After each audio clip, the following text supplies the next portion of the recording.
하나님께서는 에스겔에게 말씀을 전하라고 이야기하셔서 지난 시간 선지자들에게 대하여 하나님의 말씀을 대언하였습니다. 자기 마음에 나는 대로 예언하는 선지자, 즉 거짓 선지자들이었지요. 오늘 본문의 대상은 장로 두어 사람, 장로 몇 사람이라고 하는 것을 본문에 이야기하는데요. 오늘 14장 1절에 이렇게 시작합니다. 이스라엘 장로 두어 사람이 나와 내 앞에 앉으니 라고 이야기합니다. 장로라고 하는 히브리어 자케는 명사로는 장로이고요. 형용사로는 늙은, 늙다 이런 의미가 있습니다. 현대사회 늙은 분들, 늙음에 대해서는 뒤처짐 혹은 퇴보, 쓸모없음 이런 의미가 가깝다면 성경에서 늙음의 가치는 더 경험이 많고 더 지혜로우며 하나님의 뜻을 분별하는 사람들로 쓰입니다. 그래서 늙음이라고 하는 이 의미의 장로는 모세가 아침부터 저녁까지 이스라엘 백성들을 재판하기 위해 앉았을 때에 이드로가 혼자 하는 것이 짐이 너무 중하다. 그래서 하나님을 두려워하고 불의한 이익을 미워하는 사람들을 세우라라고 해서 그 장로들을 세워서 재판하게 하죠. 도피성에서 도피성에 재판할 때도 그 재판하는 사람들이 바로 장로였습니다. 늙음은 곧 경험과 지혜가 많아 하나님을 깊이 아는 것이고 하나님의 뜻을 분별하는 사람들이었고 그래서 지혜로운 재판관으로 공동체의 지도자였음을 알 수 있습니다. 그러니까 오늘 본문에 등장하는 장로라고 하는 것은 백성의 지도자라는 겁니다. 이 본문을 우리에게 해석하면 어떻게 될까요? 연륜이 높은 연세 드신 우리 장로님, 권사님들, 우리 성도님들은 모두가 다 공동체, 우리 몸된 공동체의 지도자들이신 겁니다. 그런 장로 두어 사람이 이 포로된 에스겔, 그러니까 지금 바벨론 땅에 있지 않습니까? 그 바벨론 땅에 있는 그 백성의 장로들이 에스겔에게 그 앞으로 온 것입니다. 그래서 그 온 사람들에게 하나님께서 뭐라고 말씀하시냐면 2절과 3절인데요. 여호와의 말씀이 내게 임하여 이르시되 인자야 이 사람들이 자기 우상을 마음에 들이며 죄악의 걸림돌을 자기 앞에 두었으니 그들이 내게 묻기를 내가 조금인들 용납하랴. 이 사람들이 이 장로 두어 사람 몇 사람들이 어떻게 했다고요? 자기 우상을 마음에 들인다, 받아들였다는 겁니다. 바벨론의 신 마르둑, 또 바벨론에 있는 많은 각각의 우상들을 자기 마음에 받아들였다라는 겁니다. 그것은 곧 어떤 것입니까? 하나님의 말씀에 보면 죄악의 걸림돌이라는 겁니다. 그것을 가지고 자기 앞에 둔 채로 하나님께 물으러 왔다는 겁니다. 그러니까 굉장히 이중적인 모순이 있죠. 하나님의 말씀을 온전히 따르고 순종하고 그렇게 살아가는 자들이 아니라 이미 그 마음속에 장로라고 하면 백성의 지도자인데 겉으로는 존경을 받는 그런 모습이지만 속으로는 우상을 섬긴 채 그 죄악의 걸림돌을 가진 채 하나님께 물으러 왔다는 겁니다. 그들에게 하나님 말씀하시기를 4절에 그런즉 너는 그들에게 말하여 이르라 나 주 여호와가 말하노라 이스라엘 족속 중에 그 우상을 마음에 들이며 죄악의 걸림돌을 자기 앞에 두고 선지자에게로 가는 모든 자에게 나 여호와가 그 우상의 수요대로 보응하리니 5절이요 이는 이스라엘 족속이 다 그 우상으로 말미암아 나를 배반하였으므로 내가 그들이 마음먹은 대로 그들을 잡으려 함이라. 자, 4절과 5절의 내용이 뭐죠? 하나님의 뜻을 물으러 에스겔 앞에 온 장로들은 자기들의 마음에 이미 우상을 받아들인 채 그 우상을 가진 채 선지자 앞으로 나아갑니다. 그런 자에게 하나님께서는 말씀하시기를 그들이 우상을 섬기는 수요대로 그들이 우상을 섬기는 각각의 수대로 그 우상들에 의해 마음이 사로잡힐 것을 말합니다. 우상이 10개면 10개, 20개면 20개, 그 우상을 섬기다가 그 우상에 의해 지배당하는 삶을 살게 될 거다라고 이야기합니다.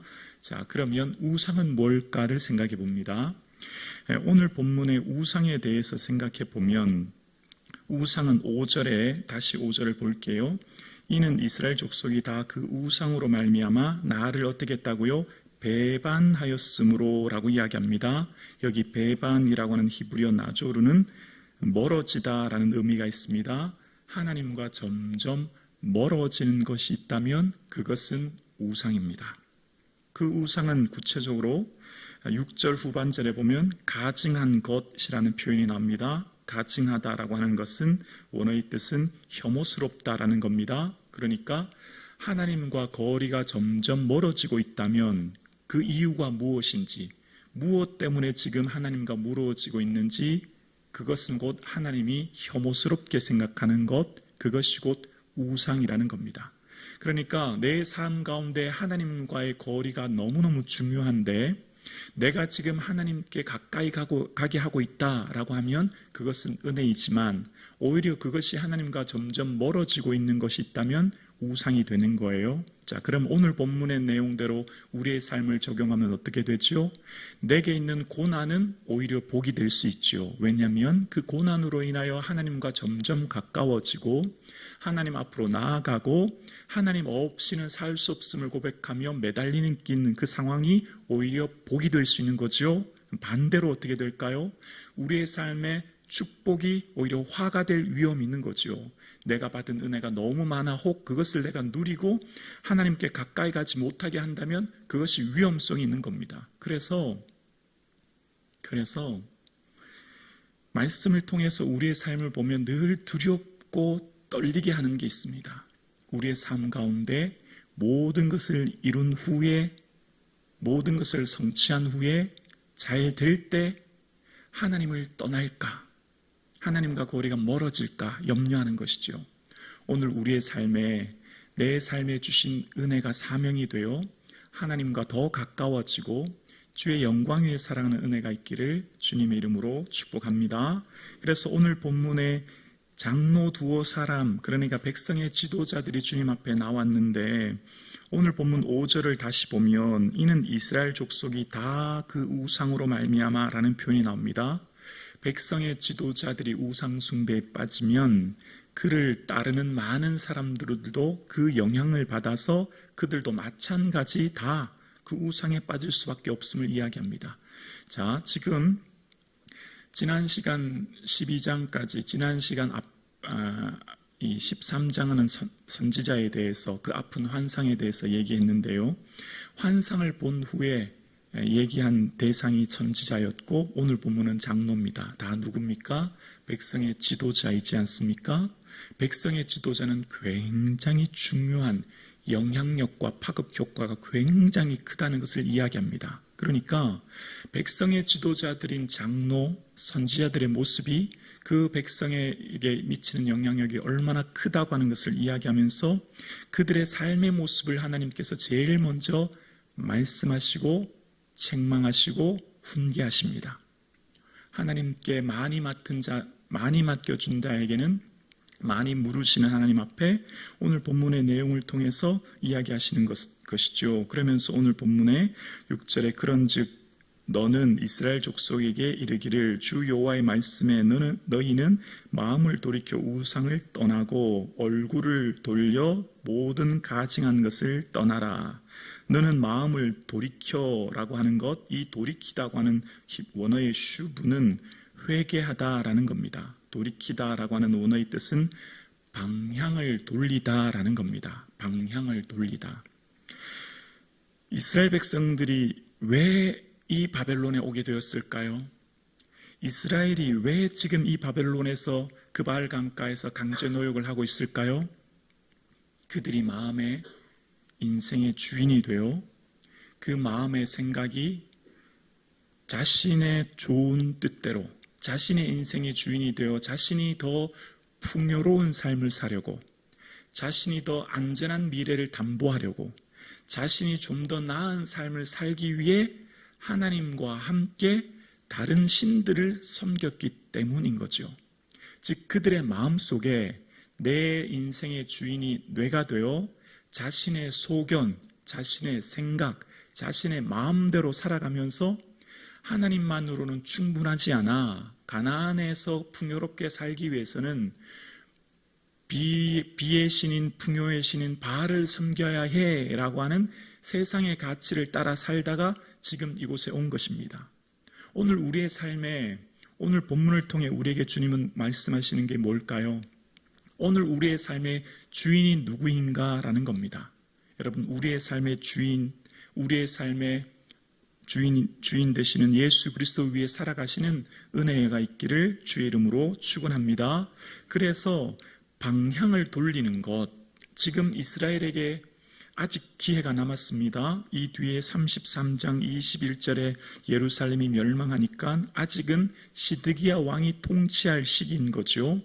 어쩌면 이스라엘 백성들의 삶에 끊임없이 돌이키게 하시고 끊임없이 기회를 주시는 하나님의 모습을 보게 됩니다. 그러면서 오늘 본문 7절에 하나님 말씀하시기를 7절에 이스라엘 족속과 이스라엘 가운데에 거류하는 외국인 중에 누구든지 나를 떠나고 자기 우상을 마음에 들이며 죄악의 걸림돌을 자기 앞에 두고 자기를 위하여 내게 묻고자 하여 선지자에게로 가는 모든 자에게는 나 여호와가 친히 응답하여 8절에 그 사람을 대적하여 그들을 놀람과 표징과 속담거리가 되게 하여 내 백성 가운데서 끊으리니 내가 여호와인 줄 너희가 알리라. 지금 오늘 본문의 7절에 보면 이스라엘 족속뿐만 아니라 그와 함께 섞여 있는 이방 사람들까지 그들이 우상을 받아들였고 그 우상을 받아들인 채 자기를 위하여 내게 묻고자 하는 자들이라고 오늘 본문에 이야기합니다. 그러면서 우상을 품은 채, 그 마음속에 우상의 지배를 받은 채, 우상을 가진 채 하나님 앞에 나온, 그러니까 이런 모순적인 행동을 하는 사람들에게 하나님이 징계하시는 모습이 오늘 본문에 등장합니다.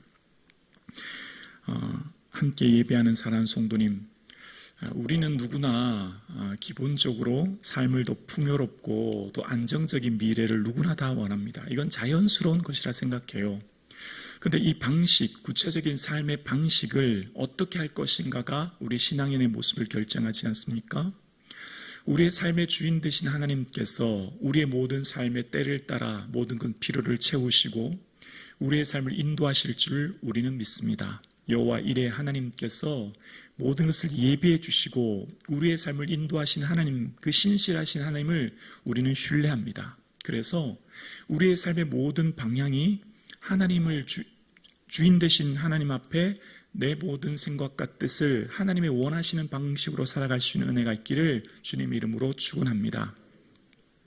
어떤 성도님 보면 기업을 경영하실 때 너무 바쁘게 기업을 경영하시죠. 정말 주일 예배 겨우 드리시고 그 외의 시간은 다 바쁘게 살아갑니다. 정말 주일 예배 한 번 드리는 것도 너무너무 바쁘시죠. 그런데 어떤 그런 성도님들 보면 열심히 애를 쓰고 노력합니다. 그런데 사기를 당합니다. 그래서 큰 재산의 손실을 당하는 것을 봐요. 그럼 어떻습니까? 수십 년 애쓴 것 물거품처럼 사라진 것을 보게 돼요. 잠자지 못하고 먹지 못하고 애쓰고 수고하고 겨우 주일 예배 한번 드리면서 주일을 위해서는 일하는 것이라고는 거의 없는 상태에서 애썼지만 한 번의 사기에 전 재산을 잃어버리는 경우를 봅니다.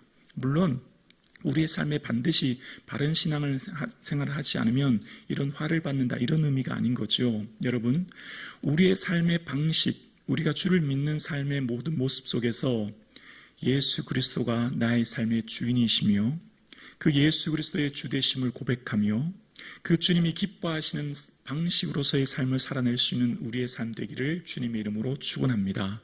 우리의 삶의 중심이 주님을 예배하는 삶이 되어지고 그 삶의 중심을 예배에 두어서 하나님 기뻐하는 삶의 모습으로 살아낼 수 있는 그런 은혜가 교회 공동체인, 특별히 지도자인 저와 여러분의 삶 가운데 있어질 수 있기를 주님의 이름으로 축원합니다.